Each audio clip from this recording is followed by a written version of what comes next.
siang.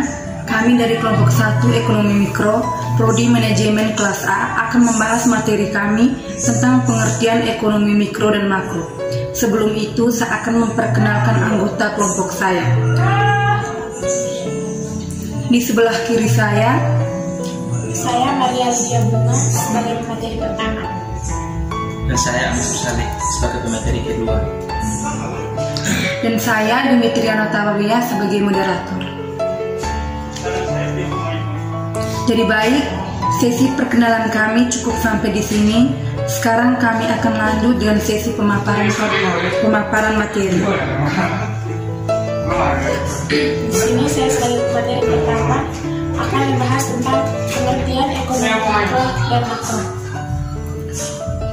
Ekonomi adalah ilmu yang mempelajari perilaku manusia dalam memilih dan menciptakan kemakmuran. Inti masalah ekonomi adalah adanya ketidakseimbangan antara kebutuhan manusia yang tidak terbatas dengan alat pemuas kebutuhan yang jumlahnya terbatas. Subjek ekonomi terbagi menjadi dua, yaitu ekonomi mikro dan makro. Ekonomi mikro yaitu cabang ilmu ekonomi yang mempelajari bagian-bagian kecil ekonomi seperti perilaku individu-individu, perilaku konsumen, perilaku produsen, harga, dan lain-lain.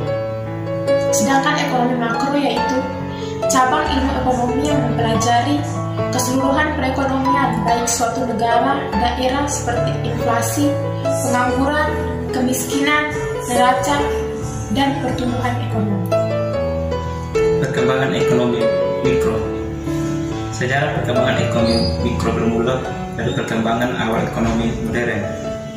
Sejak momentum tersebut, analisis ekonomi mulai dilakukan dengan menggunakan dasar-dasar ilmiah tanpa teori moral dan teologis. Adapun dasar-dasar ilmiah yang digunakan meliputi gejala-gejala seperti kenaikan harga barang, dan pengangguran yang menunjukkan gangguan keseimbangan sistem ekonomi. Pada intinya, masyarakat meyakini segala permasalahan ekonomi akan teratasi apabila ekonomi dikembalikan pada kondisi keseimbangan. Layaknya alam semesta berjalan secara teratur, sistem ekonomi pun juga memiliki kemampuan memulihkan dirinya sendiri. Efisiensi jika pemerintah tidak ikut campur dalam perekonomian. Hukum ini menegaskan bahwa barang dan jasa yang diproduksi pasti terserap pemerintahannya sampai pada akhirnya tercapai keseimbangan pasar. Tanpa harus diatur, mampu menjadi alat alokasi sumber daya yang efisien lewat proses pertukaran. Yang berikut perbedaan antara teori ekonomi mikro dan makro.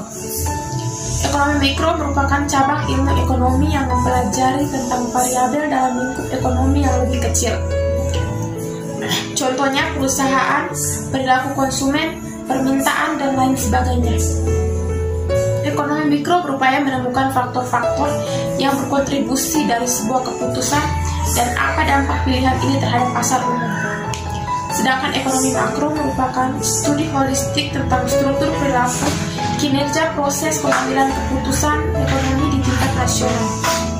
Ekonomi makro berupaya memahami perubahan dalam produk domestik bruto atau GPD negara, ekspektasi inflasi dan inflasi pengeluaran, penerimaan dan pinjaman pada tingkat pemerintahan atau kebijakan fiskal, pengangguran, dan kebijakan moneter. Dari pemaparan materi kami, di sini saya akan mengambil kesimpulan dan syarat. Kesimpulan, ilmu ekonomi adalah suatu studi mengenai individu-individu dan masyarakat dalam membuat pilihan dengan atau tanpa penggunaan uang, dengan menggunakan sumber-sumber daya yang terbatas, tetapi dapat digunakan dalam berbagai cara untuk menghasilkan berbagai jenis barang dan jasa dan mendistribusikannya untuk kebutuhan konsumsi sekarang dan di masa yang akan datang kepada berbagai individu dan golongan masyarakat. Saran dari pembahasan materi, seharusnya pemerintah lebih memperhatikan sistem ekonomi, gejala-gejala ekonomi seperti kenaikan harga barang dan pengangguran yang menjadi gangguan dari keseimbangan sistem ekonomi. Sekian dari materi kami.